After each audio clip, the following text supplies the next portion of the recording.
乌军展现了反攻作战的决心。最近，乌军总司令扎卢日内的平台账号上，乌方接连发布了一系列有关乌军大反攻内容的声明和视频，其中一段关于乌军精英备战和展现收复失地决心的视频，引起来了大众的共鸣。在视频中，乌军人员驾驶德智豹二，并高喊口号，宣誓在反攻战斗中勇猛杀敌，将入侵俄军赶回去，拿回属于我们的东西。而本应该积极应对的俄军，其内部率先出现了不和谐的声音。就在普京和俄军大部分人单方面认为巴赫穆特战役成功时，普里戈金站出来唱了反调。他说，如果特别军事行动开始以前，乌克兰有2万人懂得怎么进行战斗，那么现在的乌克兰至少有40万人懂得战斗。对比2022年2月与2023年5月的乌军，我们就可以发现乌军是越打越强势。本来巴赫穆特是为了消耗乌军有生力量和武器装备的，但从结果看，俄军的军事行动明显失败了。他们一开始定下的去军事化目标不但成了一个笑话，反而让乌克兰拥有了更强的军事力量。那具体都有哪些方面的变化？首先，变化最大的肯定是武器装备。开战以前，乌军一穷二白，没有一辆西方坦克、装甲车、防空导弹，也没有一门西方火炮、巡航导弹和空中战机。但大家看看现在的乌克兰，装甲坦克方面，乌军从俄军缴获，从波兰、英、美等北约国家获得大量捐赠后，其主战坦克数量已达近1000辆。不仅有着熟悉的苏制坦克，还有着如豹2、挑战者2、M1A1 这样的西方先进主战坦克，以及至少有3000多辆如 M2、M113、CV90、黄鼠狼这样的装甲步兵战车。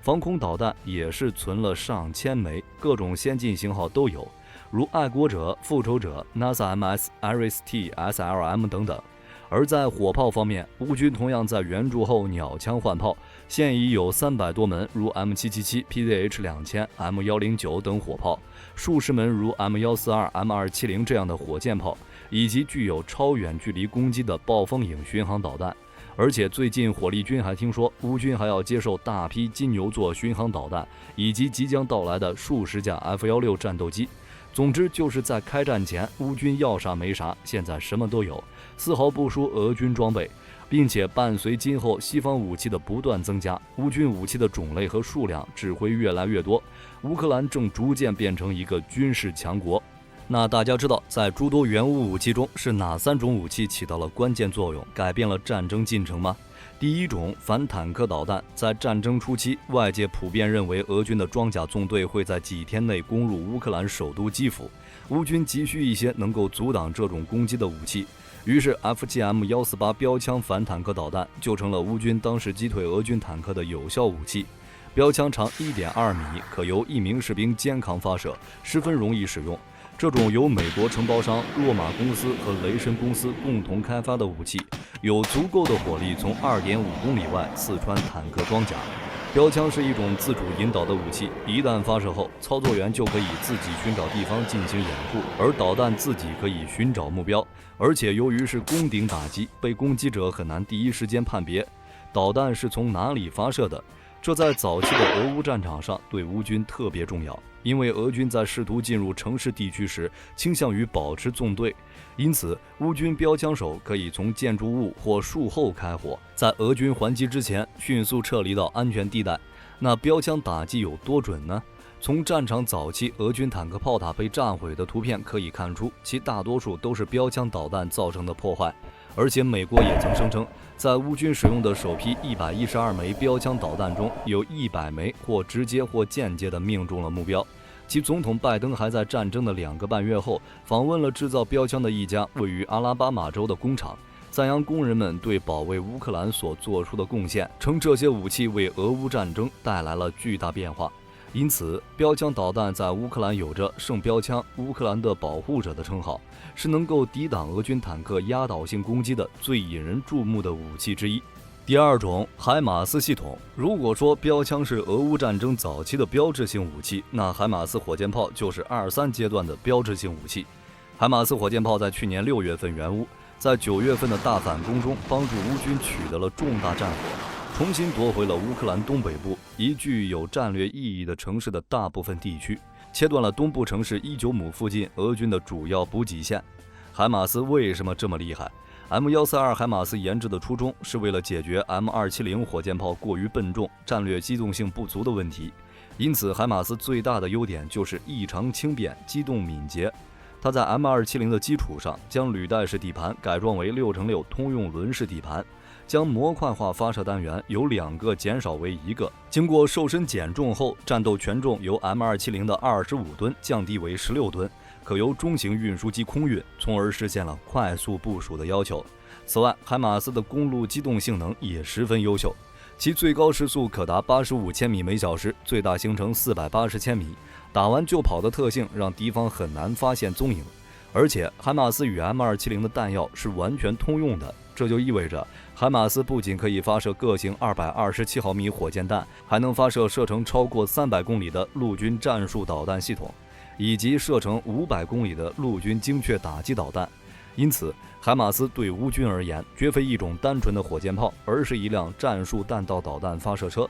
乌军在过去很多战斗中，就是利用了海马斯等西方武器，打击了俄罗斯的补给线和前线阵地。而一旦乌军海马斯选择发射 ATACMS、PRSM， 那就有可能是在打击俄罗斯境内纵深目标的手段。总之，海马斯的援助让乌军拥有了远程打击能力，俄军不得不把他们的弹药库移至更远的后方，从而减少了前线附近俄军炮兵的可用火力，使俄军后勤支持变得更加困难。第三种，无人机。乌军无人机的使用绝对是乌军士气提升、打击俄军重要目标有效手段。之前袭击克宫、俄军弹药库、袭杀俄军将领等，都极大促进了乌军士气的增长。而在5月份，乌克兰副总理和西方国家联合发布声明称，双方已经培养了上万名无人机操作手，将会在今后的战斗中继续发挥重要作用。而乌军无人机的打击手段，火力军饷应该是采取了蜂群战术和偷袭战术。目前地面发动反攻的难度比较大，硬碰硬的方式只会让乌克兰在兵员、武器装备上出现比较大的问题。但如果乌军在空中发起非对称的反击行动，那就很容易取得成功。毕竟乌军无人机的成本不高，且量大管饱。当然，如果乌军真把反击重点放在空中，那应以消耗俄军实力为主，多打击俄军的油库、弹药库和兵力集结地，或是击杀掉俄军指挥官等重要目标，逐步将俄军赶出乌克兰。而无人机偷袭战术，像之前对克宫的攻击行动，就是一个重要案例。下一步不排除将无人机操作员特战化，不光是在战线一侧发动打击行动，还要深入俄罗斯国土纵深去攻击。乌军如果能通过纵深渗透、多点攻击打击俄军士气，说不定俄军就不攻自破了。最近乌克兰方面声称，乌军的特战队员早已在俄罗斯内部有了渗透，接下来如克宫的这类行动将会在俄罗斯重要城市多点同时发生，对于俄罗斯境内目标将形成更大的军事威慑。如5月29日，俄罗斯别尔哥罗德州州长格拉德科夫表示，该州多个地区过去24小时内共遭到乌军无人机、迫击炮和火炮攻击300余次。目前乌克兰方面暂未对此做出回应，而未来或许还会有第4种、第5种，一点点帮助乌克兰将俄军扫出去。俄乌战争打了1年多，乌军主力装备从60到70年代的苏联老旧武器替换成了北约援助的西方先进武器，而这也导致在刚开战的时候，俄军3天就打到基辅城下，1个星期就夺取赫尔松和扎波罗热州大部分地区。而现在，俄军和瓦格纳集团血战了9个月，才堪单方面宣布拿下巴赫穆特，可依旧要面临沉重的防守压力，因为在巴赫穆特方向，俄军南北2翼的突出部周围依然部署着12个乌军旅级作战单位，合计4至5万人。同时，乌军还在扎波罗热、哈尔科夫、克里米纳、赫尔松、弗勒达和塞弗尔斯克附近完成了军事部署。可以说，反攻可能就在未来1-2周内拉开帷幕。虽然没有准确的时间，但反攻基本已成定局。最近1周，乌军加大了对俄控乌克兰地区以及俄罗斯边境地区的袭击活动，可能就是乌军发动大规模反攻的一个重要预兆。由此可见，俄罗斯不但没有完成乌克兰去军事化的目标，反而让乌军兄弟变得越发强大。乌军接下来的反攻肯定会更加强力。那俄军犯了哪些错误？为何把乌军越打越强了呢？俄军一开战就犯了致命的错误。严重低估了乌克兰军队的反抗能力。他们错误地认为，一个年度国防预算超过600亿美元的俄军事大国，能轻轻松松收拾掉一个军事开支刚超过40亿美元的乌克兰。但事实就是高估了自己军队的实力。如在入侵行动开始时，俄军在边境附近部署的战机数量对乌克兰空军有超过3:1的优势。大多数军事分析专家都认为，入侵的俄军会迅速获得空中优势，但事实证明，乌克兰的防空系统仍然有效，极大限制了俄军的机动能力。入侵的俄军部队包括有好几个军事实体，他们之间不仅没有统一的指挥和命令，而且还经常互相敌视，矛盾重重。如俄联邦正规军、DPR 动员兵、LPR 动员兵、瓦格纳雇佣兵以及车臣部队等。其中，瓦格纳雇佣军应该是最有特权的群体，因为他们只需向他们的老板负责，只完成他们自己决定的作战任务和目标，但却可以使用 LDPR 的部分军队来进行辅助。如在巴赫穆特战役，俄军作战主力就是瓦格纳，完成的目标也是普里戈金和苏罗维金去年定下的消耗乌军有生力量的目标，但结果显然是失败的。9个月的血战也对巴赫穆特的俄军造成了严重的消耗。普里戈金给火力军的感觉就像一个独立的指挥官，是巴赫穆特战役战场的前线领导人。他和他手下的瓦格纳军团只在乎是否完成目标，为此不惜一切代价。他们甚至愿意到监狱中自由招募补充兵员，不像小卡只是在宣传上下功夫。可以说，按现在表现，瓦格纳应该是整个俄罗斯集团中最专业的部队。总的来说，入侵的俄军部队不是一个单一的集团，他们拥有几套不同的指挥系统派系，作战目标也不尽相同，有的是为了金钱与快乐，有的是被迫义务，有的则是什么都不做，光看戏。因此，入侵的俄军团体之间很难有良好的互动，而沟通的失败就意味着部队反应慢，缺乏必要的行动能力，往往能打赢的仗要么失败，要么需要多付出几倍的兵力才能拿下，而这也就给了乌军喘息的机会，才有了现在人人都懂如何作战的乌军部队。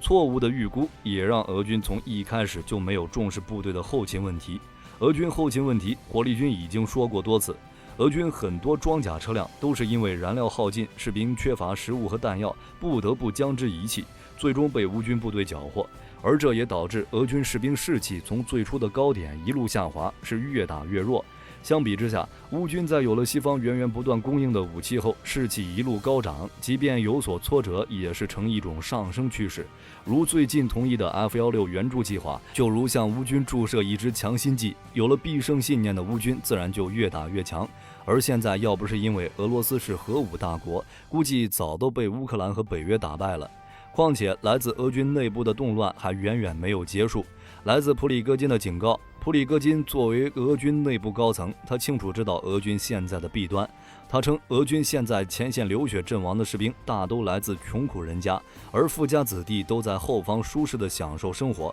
这样下去，贫穷人家的亲人会站出来抗议。未来，俄罗斯境内将有数十万人揭竿而起。这话或许听着有些危言耸听，但是关注火力军频道的人应该都知道，就在不久前，俄罗斯遭遇了反俄罗斯武装组织的袭击。目前，俄罗斯境内出现了多个亲乌克兰反普京政权的武装组织，其中俄罗斯志愿军和俄罗斯自由军组织已经策划实施了相关袭击行动的。这就说明俄罗斯内部是不稳定的。随着冲突不断发展，或俄社会阶级矛盾的持续加剧，说不定俄罗斯会先没了。好了，关于乌军越打越强，大家是什么看法？都欢迎在评论区留言。我是火力军，我们下期再见。